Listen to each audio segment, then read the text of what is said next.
The warriors of an African tribe jump into action when a very dangerous cyclops attacked their village. Their skills aren't enough to stop it, so they seek the help of a legendary monster hunter who is getting ready to fight. But the origins of this story actually began many years ago. Teenage boy Jack was always in trouble because he was constantly angry and snapping at anyone over the smallest things to the point of actually getting violent. His teachers would always punish him with detention or extra exercise and make him apologize to his victims, but nothing was enough to make him stop. It wasn't always like that though. Jack used to be a good boy that lived happily with his family until the fatal day they went camping. His parents had been dancing to music on the radio and Jack copied them with his sister, but the girl whirled away into the forest. Suddenly a troll appeared and began eating the kid. Jack was so scared that he froze and could only watch. The parents rushed to help, but the troll ate the mother too.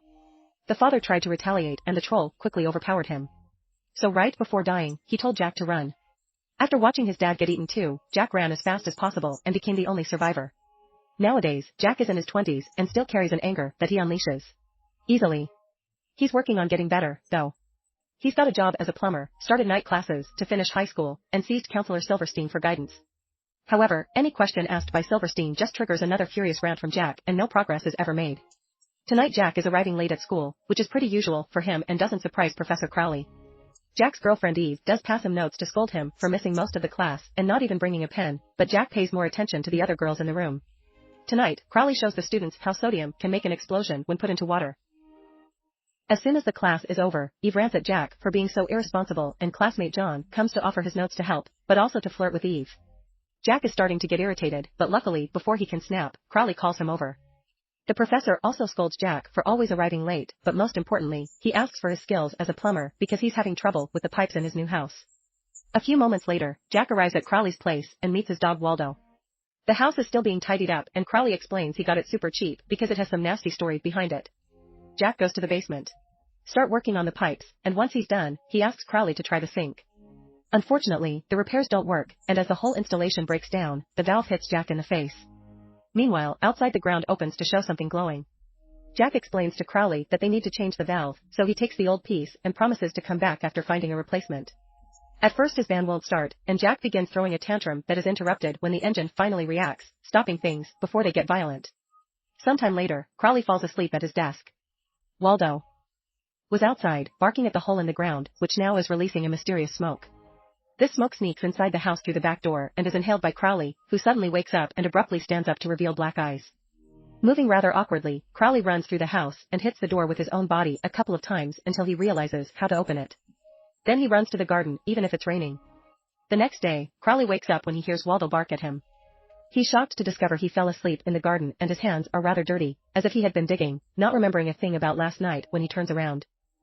He confirms digging is exactly what he had been doing. The hole isn't very deep yet, but now Crowley is curious and rushes to get a shovel to finish what he started. After some more digging, Crowley finds the broken pipe in a mysterious box, which he proceeds to take out of the hole by chaining it to his truck. Once the box is taken into his office, Crowley opens it and finds a human skeleton. He gives a leg bone to Waldo, then looks more closely to find a huge surprise. Inside the ribs, there's a black heart still beating. A wary Waldo barks at it, but Crowley picks it up anyway and tries to make it stop moving. However, this only. As his fingers covered in goo, suddenly his hand moves on its own and pushes the heart into Crowley's mouth, forcing him to swallow it whole before falling unconscious. Meanwhile, Jack goes to the hardware store to get a new valve. The clerk, Howard, is shocked to notice the valve as a model he hasn't seen in years, and when Jack says where he found it, Howard is terrified. He asks the boy to come back tomorrow for the new piece and promises to share the story about the curse behind that house back to Crowley. He wakes up with a burp on his office floor. He can't stop scratching his chest and feels extremely hungry, so he goes to check He tries the lettuce and spits it out, but Ham and Milky adores it. Seems he's ravenous for animal products only. In the evening, Jack arrives at class on time and the one to arrive late is Crowley, who looks like a complete mess. His clothes are dirty, he keeps on burping and scratching his chest and there's still food in his hand. When one of the students asks if he's sick, he just laughs and says a little. Then Crowley turns to the blackboard only to start writing nonsense, causing everyone to laugh. Right before he throws up all over the board, Crowley tries to clean it with his sleeve and decides to end the class. Today outside, John tries to flirt with Eve again. When Jack walks by, John tells him he has to treat even better and insists Jack needs to relax, not letting him go until they have a talk. Growing irritated, Jack hits him in the throat and now he has to drive home while she yells at him for being violent. During the whole trip, Crowley goes home too and arrives with a bucket of fried chicken. Because he can't stop eating, Waldo won't come closer to receive his master and barks every time he sees him. Crowley ignores him and goes looking for more food, only to stop when he feels a weird sensation in his stomach, a bump on his shirt. Begins moving on its own, and suddenly a tentacle comes out of his body, freaking out. Crowley grabs it with both hands and struggles against it until he can find a pair of scissors to cut it off. Afterward, Crowley checks the fridge, but there are only vegetables left since Waldo won't stop barking at him. Crowley chases after him to have him for dinner. The following day, Jack tells Silverstein that he thinks he should move to another country to start over. Silverstein points out Jack is only trying to run away from his problems and insists they should talk about Jack's family tragedy. Jack doesn't want to talk about it because everyone makes fun of him. We're saying he saw a monster and he still feels guilty for running away. Silverstein says that's exactly the source of Jack's anger. He can't forgive himself. Later, Jack goes to see Howard to get the new valve. Howard freaks out again, and after having a strong drink, he shares the story. When he was a little boy, Howard went to live in that house with his uncle Emmett. This man worked as a researcher and he traveled the world collecting things. An item he brought from Japan was a black heart sealed in a glass case, and little Howard was fascinated by it, the legend said. Many years ago, a demon had crept its way into our world with the purpose of spreading evil among humans. A group of men destroyed. The demon in its heart was kept as a trophy, but it was said evil still lurked in it.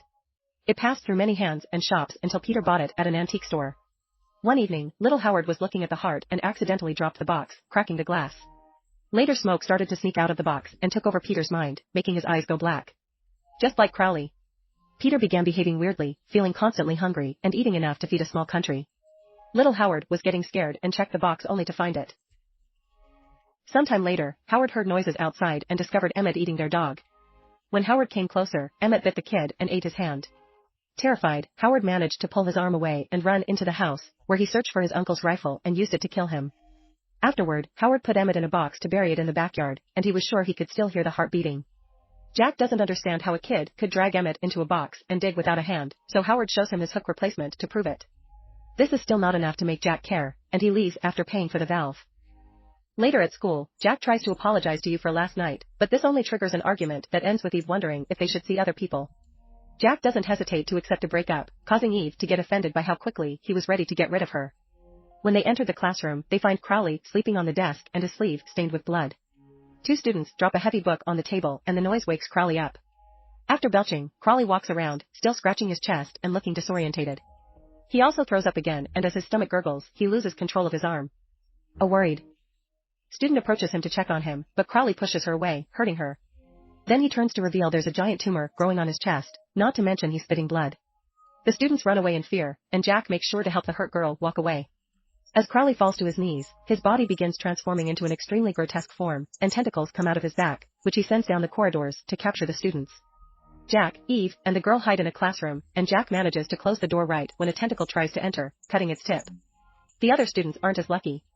And the tentacles drag them back without caring if they get hit by any object in the process. When the students are brought back into the classroom, they discover Crowley has become a disgusting beast that has covered the place with goo. The black heart can be seen beating on his apparent body. His first victim is John, who gets pushed to the floor before Crowley inserts one of his tentacles into his mouth to fill him with his toxic fluids. A moment later, John stands up to reveal he's a monster too, and Crowley sends him to find the missing trio while he takes care of the next student. Meanwhile, Jack is trying to use cables to tie the door. Eve keeps freaking out because thinks they should leave, not lock themselves up, and Jack grows irritated by her constant screaming and the girls crying over a small wound. At that moment, John bursts into the room. Eve runs away, but the other girl isn't fast enough and John grabs her. Jack tries to save her to no avail and realizes John is eating her, so he runs away too. While Crowley sends out more transformed students, John finds even another classroom. Luckily, Jack arrives just in time too, and hits Jon with a stool, before grabbing Eve to run away. There's another monster waiting outside, so the couple runs down the corridor, only to find the doors closed. The janitor is on the other side and accepts to open when he sees them, but he takes his sweet time with it. This gives the monster time to catch up, and by the time the doors are unlocked, the monster jumps on the janitor to eat him too. Jack and Eve run to Jack's van, which takes a while to start. Eve yells at him for driving an awful vehicle, making Jack's irritation grow. To make matters worse, the radio begins playing the same song he heard when his family died. Jack suddenly stops the van as flashbacks of the tragedy flood his mind and Eve yells at him for it. Jack's anger grows and finally makes him snap, but this time it's different. He asks Eve to get out of his van, furious, but without violence. Then he drives back to the school Jack's, determined to make up for the errors of his past, and arms himself with all his plumber tools to stop the monster.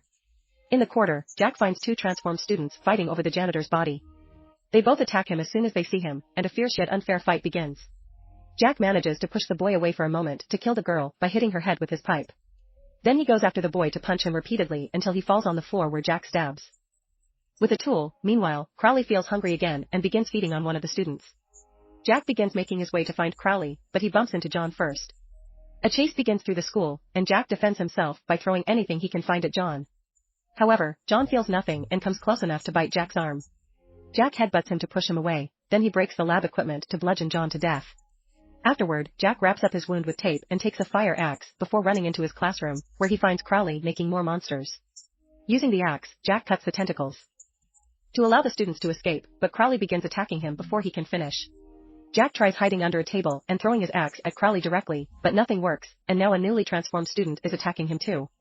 Crowley tosses the axe away and laughs as he watches Jack in the monster fight, but his laughter dies when he sees Crowley break a cabinet door and use it to kill the monster. Now the cabinet is open. Jack sees the sodium from last class and remembers his lesson. He rushes to grab it right before Crowley captures him with a tentacle to drag him closer, and Jack takes advantage of the new position to insert the sodium in the monster's mouth. Shocked, Crowley drops Jack as he tries to spit it out, but the sodium explodes and takes his head. However, the heart is still beating and controls the tentacle, capturing Jack again. This time, Jack manages to retrieve his axe and cuts the tentacle off before running to the monster and attacking the heart, finally killing him for good. All the tentacles fall off and the remaining students run away as Jack approaches the final girl to kiss her to celebrate. This adventure has changed something in Jack, and now he knows monster hunting is his call. First he returns to the forest to kill the troll that ate his family, finally getting the matter. Then he starts traveling the world fighting monsters, and now he's in Africa, ready to fight the Cyclops to save the village. Make sure to subscribe and turn on notifications so you can watch more videos like this. Thanks for watching.